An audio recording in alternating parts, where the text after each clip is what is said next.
Masechet Avoda Zara Daf Lamed Bet Vecheres Hadriyani. The Mishnah mentioned that Hadrianic earthenware is prohibited because it's used for Avoda Zara. My Hadriyani. What is this Hadrianic earthenware?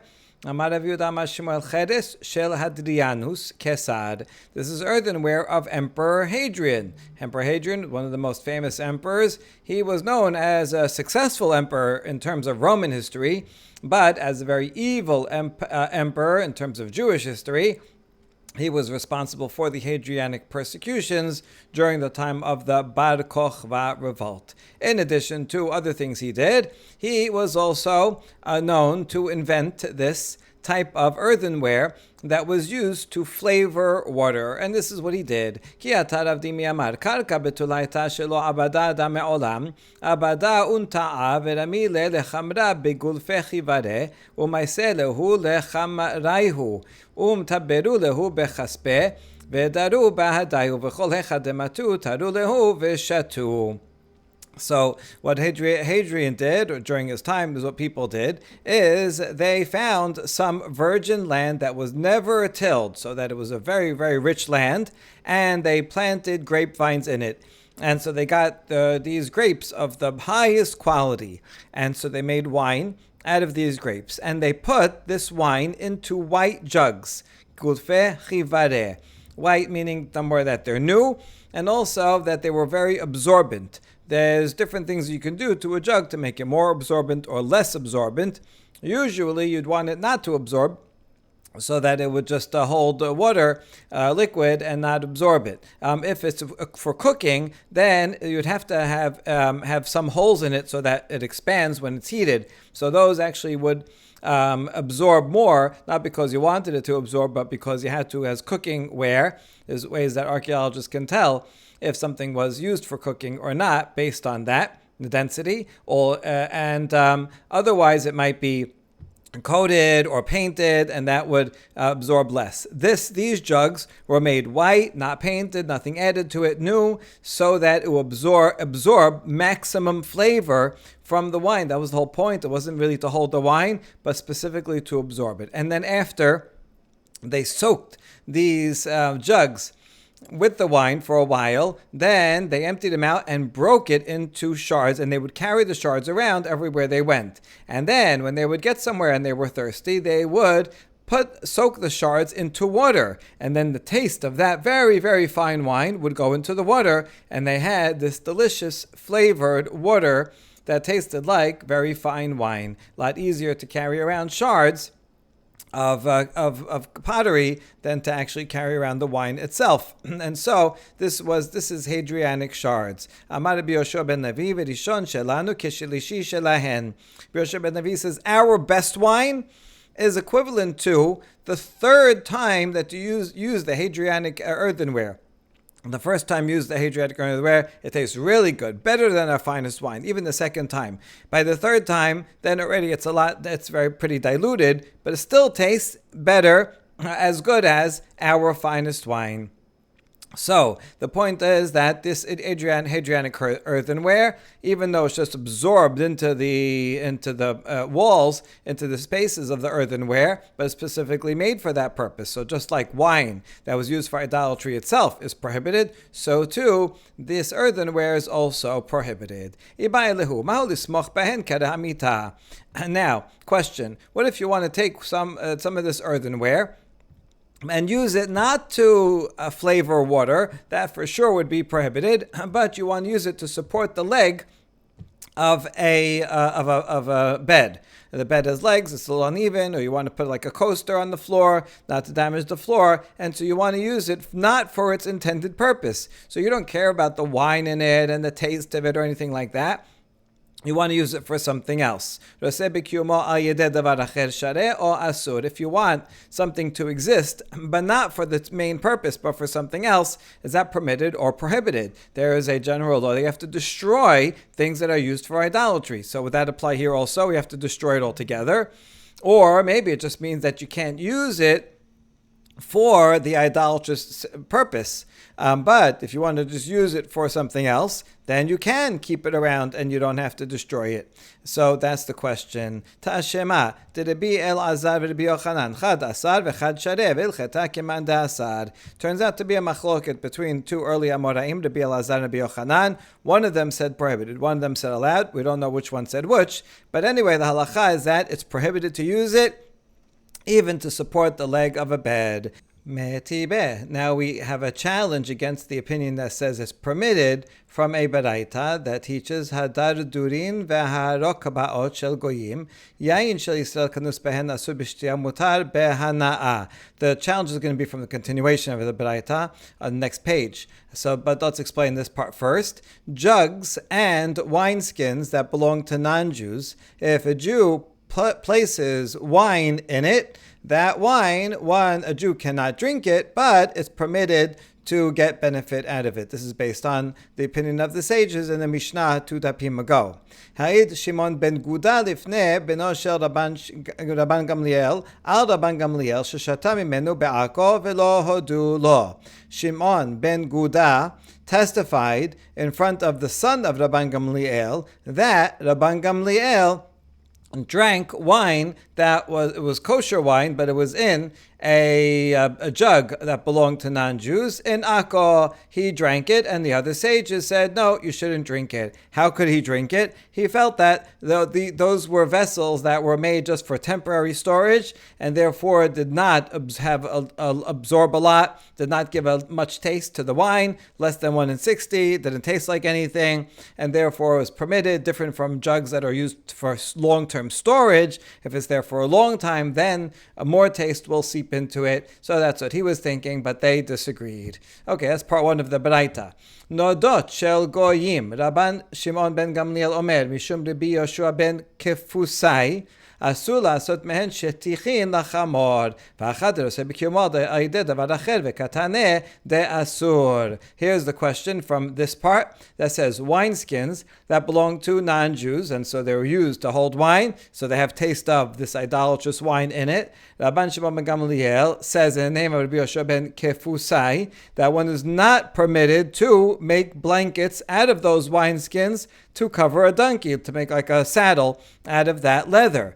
Not permitted. So you see, this is a case of someone who wants to use the wineskin, but not to hold wine, which definitely be prohibited, but rather to use it for something else. And you see that it's prohibited. So the opinion, whoever said that was permitted to use the shards for to hold the bedposts, how could they say it was allowed? Over here you see that the same thing is not allowed. Now we answer that question with another question. Vili ta'amich kankanim shel goyim li tasru lemizban. Ma'ishena nodot u'ma'ishena kankanim. If you're going to tell me that one is prohibited from using the skins, these wineskins, for another purpose, like to make saddles, well then, according to that, then we should also be prohibited from selling jugs that belong to non-Jews. And we see all the time that Jews are buying and selling jugs that belong to non-Jews. So what's the difference between the jugs, which are permitted,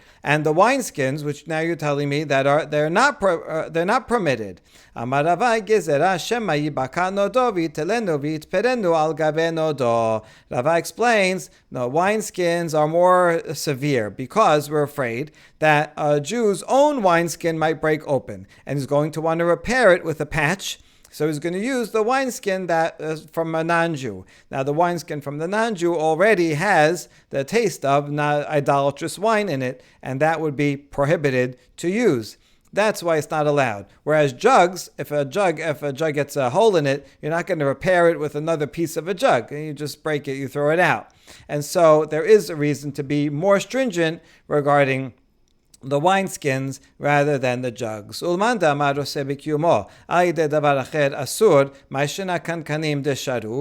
so now the question back on the opinion that says, which we said halacha is like, that by using something, let's say that was for wine, but use it for something else, it's prohibited, then how come everybody goes and sells jugs? Why do they think that's allowed? And the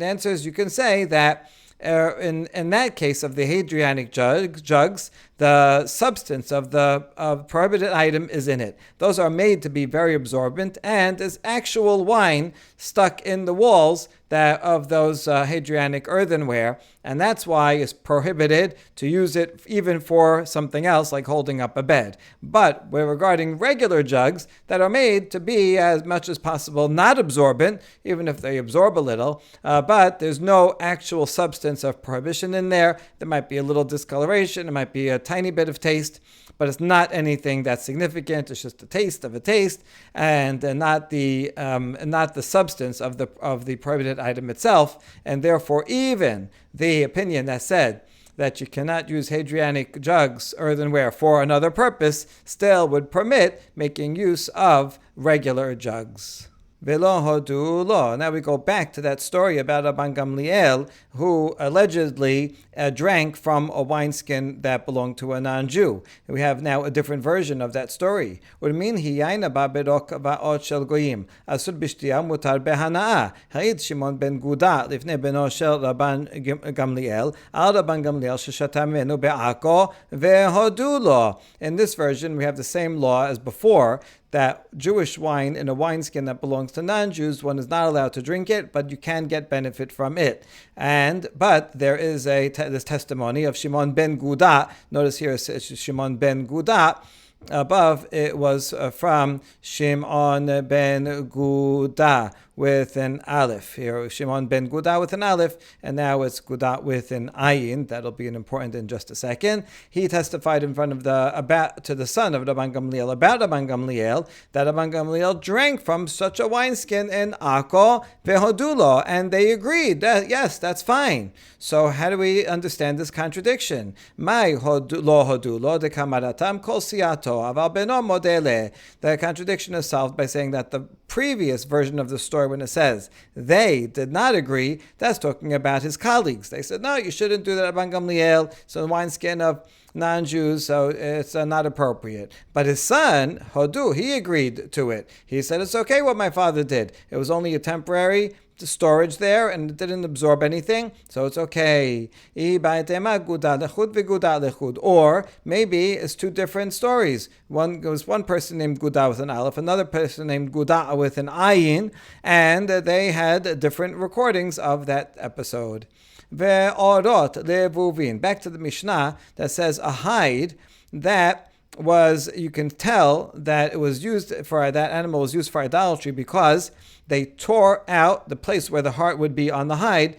You see that there's a hole and a blood stain, and that shows that the idolaters removed the heart of the animal while it was still alive as part of an idolatrous sacrifice. So that hide is prohibited from use and from any benefit. Tenora banan, ezeu or labuv. Baraita explains, what does this mean? A hide that had the heart taken out. Kol shekarua keneged alev vekadur kimin aruba yesh alav koredam asur. How do you know if it did or not? If you have a hide and you can see that it's torn near where the heart is, and it's round like an aperture, and also that there is some blood, coagulated blood on it, that's from a lot of blood that would come out by doing that procedure, then you know that such a thing was done and is prohibited. And alav koredam mutar, but if there's no blood on that area, then it's permitted. Maybe there's just a hole, maybe they made the hole after, but there's no way you can take out the heart while it's alive and not have a blood stain. Amar Rav Huna, lo shanu ela shelo melacho, v'melacho asur, ema milcho he'ebirato. Rav Huna says that's only if the hide was not salted, but if it was salted, then the hide is still prohibited, just having a hole in that spot, because the salt might have removed the blood stain. So if it's not salted and there's no blood stain, well, how could there be no blood stain? Obviously, it was not involved in such idolatrous rite. But if it's salted and there's no blood stain, then the salt can explain why there is no blood stain. Rabban Shimon ben Gamliel omer bizman shekera shelo agol asur mashuch mutar. Rashbag says if the cut is round, then it's prohibited. That's the way the idolaters did it. They made a round hole and took out the heart. But if it's an elongated cut, then it's permitted because they didn't do it that way.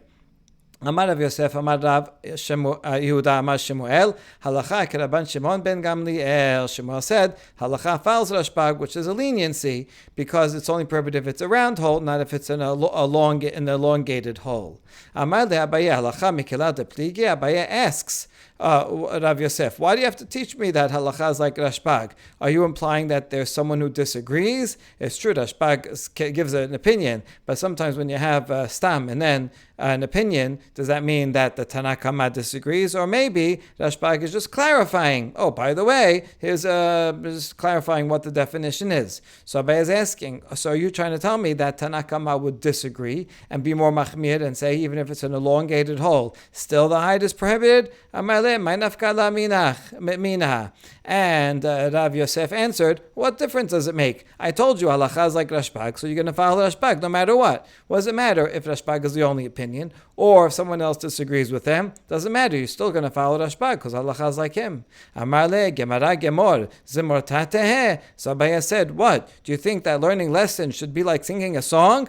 When you sing a song, you know the lyrics, but you don't always understand the lyrics. A lot of times the lyrics are just fun lyrics, or they rhyme, or you don't even think about what the lyrics. You're just singing the song, and it sounds nice. So you're saying that learning should be like that? We should just learn and memorize the words. Okay, this is halacha is like this, and not think about what they mean. I want to know what is Rashbag? What does he mean? Does someone else disagree? Why do they disagree? Why does Rashbag say what he said? Why is halacha like this? Right? You want to build up the whole narrative about it.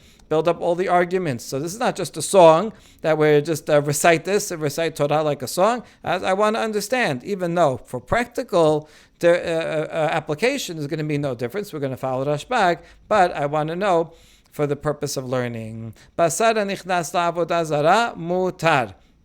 Back to the Mishnah, if you have meat that goes into an idolatrous house, it's permitted, because it wasn't not yet used for idolatry. But if it comes out of an idolatrous temple, then it's prohibited because then it was used. Man Tana, who's the author of this Mishnah? Amar Rabbi Chia bar Abba, Amar Rabbi Yochanan, Dela Kerebi Elazar, Di Kerebi Elazar, Amar Seta Machshevet Goy, Lavoda Zara. So I don't know who it is, but Rabbi Yochanan tells us who it's not.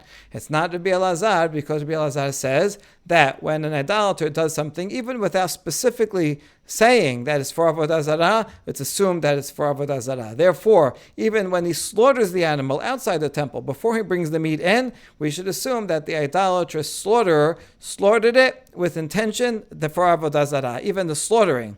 And that would already make the meat prohibited even before it goes into the temple. So this Mishnah, which is lenient, is assuming that, no, when someone does the slaughtering, they just slaughter it outside, just as a regular slaughter, not for idolatry. It only becomes idolatrous when it's used in a ritual in the temple. If it comes out of the idolatrous temple, then it's prohibited, because that is like an offering to the dead. The idea is that the idols are dead beings. They have no life. They never lived. And this is prohibited as an idolatrous sacrifice. Why do you assume that just because it came out of the temple, that is prohibited? Because it's impossible that it was not used as an idolatrous sacrifice. Anything that goes into the temple, they're going to use it in some kind of idolatrous ritual. Who is the author of this part of the Mishnah? Rabbi Yehuda ben Betara Detanya, Rabbi Yehuda ben Betara Omer. מנין לתקרובת עבודה זרה שמטמא באוהל שנאמר ויסמדו לבעל פאור ויאכלו זבחי מתים. מה מת מטמא באוהל? אף תקרובת עבודה זרה מטמאה באוהל. A baraita in which Rabbi Yehuda ben Betara teaches. How do you know that something that is offered to idolatry not only becomes prohibited for benefit, it also actually becomes tameh, like a dead body? A dead body is special in that it causes tumah, even if it's just in the same room as other things. Everything else in the room becomes tameh. And so too, something that's used for idolatry. We saw this law a couple of dapim ago, where we mentioned that wine, if you know it's used for idolatry, then it is prohibited and becomes tameh, like tumat met. And so this is the source for it. And how do you know? So what's his source? From Pasuk in Tehillim. They joined themselves also to Baal Peor and ate the offerings of the dead. So it's comparing idolatry to offerings of the dead. Now, just like a deceased body as causes tumah, tent impurity, so too something that was given to idolatry also causes tent impurity. And we can learn from this further that just like a dead body, you cannot get any benefit from it, so too anything for idols cannot get any benefit from it. And so Rabbi Yehuda ben Betara is stringent about this, and therefore it makes sense that he would be the author of this part of the Mishnah that says anything that comes out of a temple you should assume was offered for idolatry, and that makes it prohibited for any use and benefit, and even is tameh. Next part Mishnah says that if someone's going to this pagan festival, a non-Jew, one is not allowed to do business with them on the way. But on the way back, when they're done, then it's okay. Amar Shemuel, Goya olech letarput balicha asur da'azil modeh kamed avoda zara. B'chazara mutar may dahava hava. And Shemuel is going to explain this Mishnah. When the non-Jew is going to the festival, you're not allowed to do business with them because he's going to go and do idolatry. And if you're going to do business with them, then he's going to be so happy. Oh, I made this good deal. He's going to give thanks. You're inspiring him to give thanks to his idol. So you're inspiring him to avoid idolatry. It's not allowed. But when he's finished with the festival, then whatever he did, he already did. He did his worship for the day. Now you can do business with him. He's not going to go back to the festival and worship again. He's just going home. So therefore it's allowed. Yisrael haolech letarput balicha mutar dil mahadar be vela azil. B'chazara asur kevan de'abik ba mihadar hadar azil. But a Jew is the opposite law. If he's going to the festival, on his way there, you can engage with him in business because maybe he'll still make teshuvah. He's a Jewish guy. You assume, okay, he's on his way there. He wants to check it out. But maybe on the way while he's walking, he'll think about it again and say, you know what, I really shouldn't go there. It's not a good place to be. So I don't know if he's definitely going to go there. Maybe he won't. And maybe I'll engage in business with him. And then maybe that'll distract him. I'll be happy with the business deal he made. And he won't have to go there because maybe he has things he's going to sell over there. So I'll buy it from him. And then he won't go there. So you can do business with him before he goes. Maybe he won't go. However, once he's finished and he's on his way back, then it's prohibited because at that point he got used to the sin. See, before someone sins for the first time, they're hesitant about it, they're thinking about it. Once one already sins, then they become used to it, and then they'll go again. And so if he's already coming back, then you have to be afraid that, you know what, maybe he will go again. And so we cannot support him and give him business that he's going to go and give thanks over there. This Jew, he might go and do idolatry over there. So if he hasn't gone yet, then you can do business with him. But if he has gone before, then you cannot.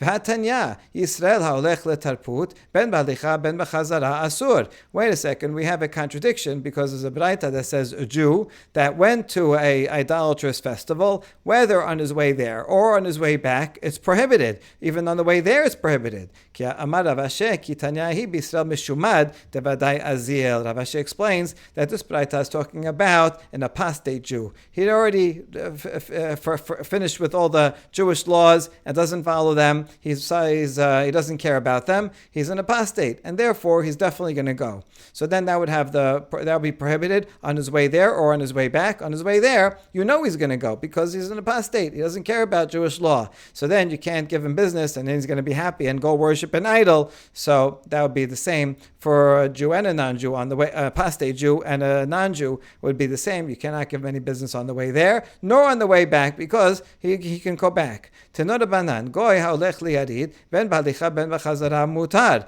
Braita says that a non-Jew goes to a fair where it's similar. People are buying all kinds of things, including idolatrous things. Whether he's on the way there or on the way back, you can do business with him. The main purpose there is the market, not so much the idol worship that's there. Yisrael haolech liyarid b'halicha mutar b'chazara asur. But a Jew is going to this market. On his way there, it's permitted, but on his way back, it's prohibited. Ma'ishna Yisrael de b'chazara asur. Now, how come for a non-Jew it's permitted both ways, but for a Jew, on his way back, it's prohibited? Da'amri Avoda Zara zaben. Demi Avoda Zara ika behadeh. Oh, because we're afraid afraid that the Jew, once he was at this fair, maybe he was selling idol worship items. And so now the money that he has in his pocket is from the sale of idol worship. And now, if I'm going to sell him something, he's going to give me that money. But that money is prohibited from use. So on his way there, he just has merchandise and money, so I can buy and sell from him. None of his money is idolatrous money yet. On the way back, now his money, he made money from idols, from selling idols. I can't do business with him. If that's so, then that should apply to a non-Jew also. If he's coming back from this fair, then he also maybe sold idolatrous things, and now his money is idolatrous money. Shouldn't do business with him. So that can't be the reason. Ela goy amrinan gelima zaben chamra zaben Yisrael name emnema emur gelima zaben chamra zaben. Rather, for the non-Jew, it must be you're allowed to do business with him on his way back, because we can say, no, he sold clothing, he sold wine, he didn't sell idols. But then we ask, if so, then the Jew also who's on his way back from the market, why don't we assume that he sold clothing or he sold wine, but not idols, and then therefore be permitted? No, for the Jew, if all he was selling was clothing and wine, then he wouldn't have to go to that fair. He could sell it over here. He could sell it anywhere. These are regular items that you can sell in any place. If he went specifically to that non-Jewish market, it must be he went there to sell idols, if he's Jewish. If he's not Jewish, then he went there because that's where all the non-Jews go to buy and sell whatever they're selling. So most people are not selling idols. Most people are selling all kinds of other goods. So if it's a non-Jew who came back from such a market, we can assume that they were just selling other items and their money is okay, and you can do business with them. If it's a Jew who went out of his way to go to the non-Jewish market, it must be he's selling idols, and therefore one is not permitted to do business with a Jew on his way back from that type of market. Baruch Adonai Le'olam. Amen ve'amen.